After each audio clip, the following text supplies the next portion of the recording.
Hi అండి, welcome back to our channel ST Telugu vlogs and cooking videos. ఈరోజు మనము సగ్గుబియ్యం హల్వా ఎలా ప్రిపేర్ చేయాలో చూసేద్దాము.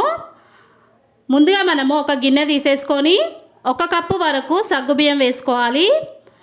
ఇప్పుడు ఈ సగ్గుబియ్యంలో వాటర్ వేసేసుకొని ఒక 2 సార్లు నీట్గా వాష్ చేసేసుకొని వాటర్ అనేది పూర్తిగా తీసేసుకున్న తర్వాత ఇప్పుడు 1 కప్పు వరకు వాటర్ వేసేసుకొని ఈ సగ్గుబియ్యాన్ని 2 గంటల పాటు పక్కన పెట్టేసుకోవాలి. 2 గంటల తర్వాత మనకు సగ్గుబియ్యం ఈ విధంగా మంచిగా నానిపోయినాయండి. ఇప్పుడు ఈ సగ్గుబియ్యాన్ని పక్కన పెట్టేసుకొని స్టవ్ పైన ఒక గిన్నె పెట్టేసుకోవాలి. గిన్నెలోకి 1 లీటర్ వరకు వాటర్ వేసేసుకొని వాటర్ని కాసేపు వేడవనివ్వాలి. వాటర్ వేడైపోయిన తర్వాత ఇందులోకి 1 టేబుల్ స్పూన్ వరకు నెయ్యి వేసుకొని ఒకసారి అంతా కలిపేసుకున్న తర్వాత మనం నానబెట్టి పెట్టుకున్న సగ్గుబియ్యాన్ని వాటర్లోకి వేసుకోవాలి. వేసేసుకొని ఒకసారి అంతా కలిపేసుకోవాలి. మనం ఈ వాటర్లో నెయ్యి వేసుకోవడం వల్ల సగ్గుబియ్యము ఉడికిన తర్వాత ఒకదానికొకటి అంటుకోకుండా విడివిడిగా వచ్చేస్తాయి. ఇప్పుడు మనము ఈ విధంగా స్పూన్తో కలుపుకుంటూ 3 నుంచి 4 నిమిషాల పాటు సగ్గుబియ్యాన్ని ఉడికించేసుకోవాలి. 4 నిమిషాల తర్వాత సగ్గుబియ్యం ఉడికిపోయినాక ఇప్పుడు ఒక స్ట్రైనర్ తీసేసుకొని ఉడికించుకున్న సగ్గుబియ్యాన్ని స్ట్రైనర్లోకి వేసేసుకోవాలి.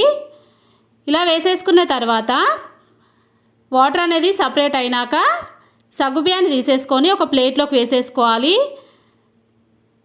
వేసేసుకున్న తర్వాత సగ్గుబియ్యం వేడిగా ఉన్నప్పుడే 1 టేబుల్ స్పూన్ వరకు నెయ్యి వేసేసుకొని మనం వేసిన నెయ్యిని సగ్గుబియ్యంకి అంతా కలిసే విధంగా మొత్తం అంతా కలిపేసుకోవాలి. కలిపేసుకొని పక్కన పెట్టేసుకోవాలి.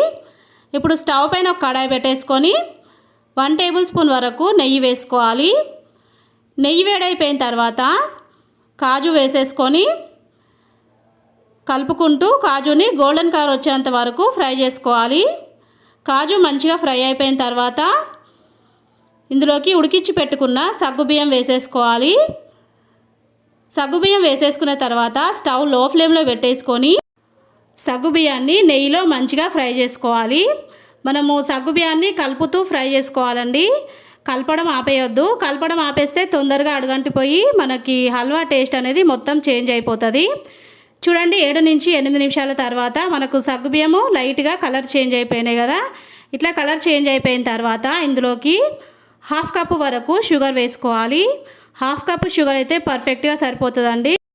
కొంచెం స్వీట్ ఎక్కువగా కావాలనుకుంటే ఇంకో 2 టేబుల్ స్పూన్లు షుగర్ వేసేసుకొని కలుపుకుంటూ చక్కెర కరిగేంత వరకు ఉడికించేసుకోవాలి. చక్కెర మొత్తము ఈ విధంగా కరిగిపోయిన తర్వాత ఇప్పుడు ఇందులోకి 1/2 టేబుల్ స్పూన్ వరకు వెనిలా ఎసెన్స్ వేసుకోవాలి. 1/2 టేబుల్ స్పూన్ వరకు red food colour, 1/2 table spoon వరకు దంచి పెట్టుకున్న యాలకుల పొడి, 1/2 టేబుల్ స్పూన్ వరకు నెయ్యి వేసేసుకోవాలి. వేసేసుకున్న తర్వాత కలుపుకుంటూ 1 నిమిషం పాటు హల్వాని ఉడికించేసుకోవాలి. ఇక్కడ ఫుడ్ కలర్ పూర్తిగా ఆప్షనల్ అండి. మీకు నచ్చకపోతే ఫుడ్ కలర్ ప్లేస్లో కుంకుమ పువ్వుని వేడి పాలలో ఒక 5 నిమిషాల పాటు నానబెట్టేసుకున్న తర్వాత హల్వాలో వేసేసుకొని కలిపేసుకోండి. ఇలా కలుపుకుంటూ మనం వేసిన యాలకుల పొడి, ఫుడ్ కలరు అంతా మిక్స్ అయ్యే విధంగా కలుపుకున్న తర్వాత స్టవ్ ఆఫ్ చేసేసుకుంటే ఫైనల్లీ మనకి సగ్గుబియ్యం హల్వా రెడీ అయిపోతుందండి. ఇలా ప్రిపేర్ చేసుకున్న సగ్గుబియ్యం హల్వాని మనం ఫాస్టింగ్ ఉన్నప్పుడు 1 కప్పు వేసుకొని తింటే నీరసం రాకుండా యాక్టివ్గా ఉంటారండి. ఓకేనండి, సగ్గుబియ్యం హల్వా ప్రిపేర్ చేయడానికి కావాల్సిన మెజర్మెంట్స్ డిస్క్రిప్షన్లో లింక్ ఇస్తాను. ఒకసారి చెక్ చేసుకొని మీరు కూడా ప్రిపేర్ చేయండి. ప్రిపేర్ చేసిన తర్వాత మీకు ఎలా వచ్చింది కామెంట్ రూపంలో తెలియజేయండి. అలాగే వీడియో నచ్చితే వీడియోకి ఒక లైక్ చేయండి.